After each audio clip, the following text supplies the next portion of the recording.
Impacted and inconvenienced in some way or another, some quite a bit more than others. Right, it's either power out or trees down, limbs down. Yeah, there's problems everywhere, and we are going to begin the cleanup process, of course, and we'll have some fairly dry weather to deal with that. It's just going to be really cold. Take a look at that creek there behind the Elkin Library. Look at how it came up earlier today, and now the water's receding in many of our streams and creeks and also draining into our major stem rivers, the Yadkin River. I'm going to give you an update on in just a minute. Take a look at some of these pictures. Thank you for sending these in. Look at this road that is washed out. It's Nurse Road in Ararat. Thanks to Ashley for sending this in. We've had several reports of things like this happening. Erica says her mom's gazebo and canopy in East Bend were all just torn apart there. In Westfield, you can see the roof there kind of ripped off of that building, and Michelle's showing you a tree just snapped there. We've got a lot of snapped trees across the area. Wind is going to stay up as our front comes in. It'll actually pick up and change direction. A few showers and isolated storm chance along that front.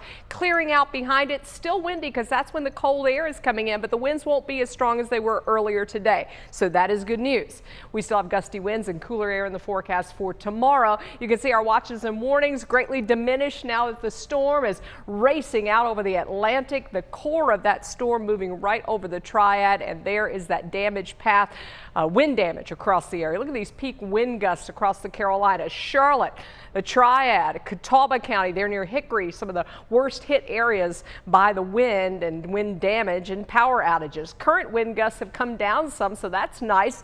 Closer look here, you're going to see 47-mile-per-hour wind gust in Winston-Salem earlier today, 51 in Burlington. And that's where we have most of our power outages and most of our damage across the Triad. Wind gusts at 25 to 30 miles an hour right now.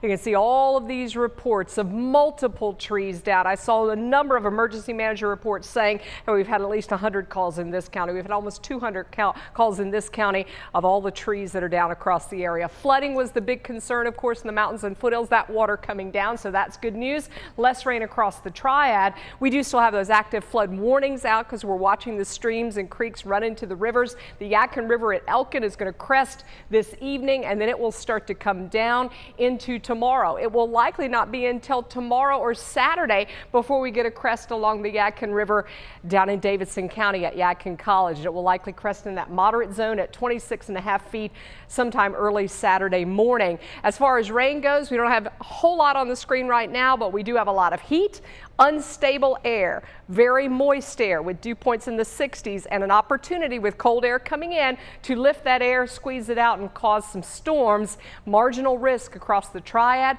and points east as that front is going to come sweeping through. The window for storms is going to be anywhere between about 8 p.m. and midnight tonight. We're going to see a line developing. It may develop just east of the Triad. I'm going to watch that very closely.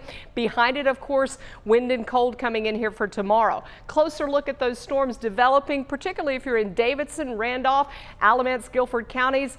On alert for some thunderstorms to push through, maybe damaging wind gusts with any storms that do develop. I'll also be on the lookout for that isolated tornado chance because we can't rule that out. That'll be the last thing we would have to deal with, though, with this storm system. Notice that it is cooler tomorrow with 60 degrees for a high. It's windy, it's sunny. Our foothill forecast takes us from 50 chilly degrees to only 58 tomorrow afternoon. Northwest wind tomorrow at 10 to 20 miles an hour across the region. So that is definitely going to make it feel colder than those 50s and 40s that I'm showing you here. Here's your 7-day forecast. We're down into the upper 30s for Saturday morning, and we've got another blast of cold air coming in for early next week.